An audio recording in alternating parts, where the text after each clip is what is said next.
compared to element 1. Element 2 experiences more shielding and more ENC, more shielding and less ENC, less shielding and more ENC, or less shielding and less effective nuclear charge. Let's look at shielding first. Shielding is the phenomenon where, by nature of their proximity to the nucleus, inner core electrons block the access of our outer electrons, our valence electrons, from forming an attraction with the nucleus. Adding to this effect, inner core electrons also repel our valence electrons, as like charges repel, further depriving these outermost electrons access to the nucleus. Looking at the periodic table, as we go down a group, we add shells of electrons each time. Hydrogen has 1 shell, lithium has 2 shells, sodium 3, and so on. We keep adding electron shells as we descend down the periodic table.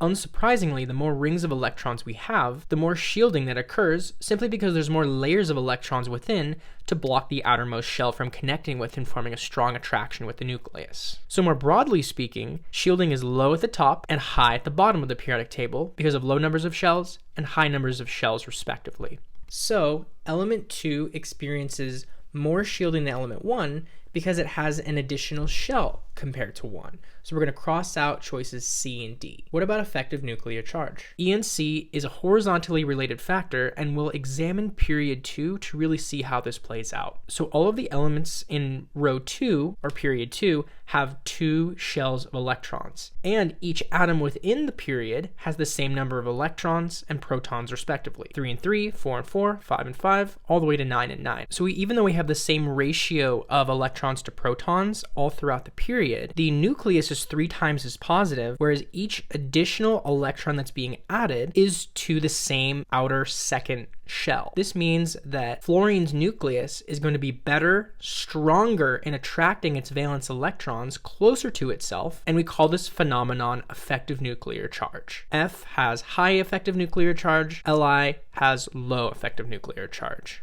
Therefore, because element 2 is to the right of 1 on the periodic table, 2 is going to have more effective nuclear charge than 1 will. So A is the correct answer.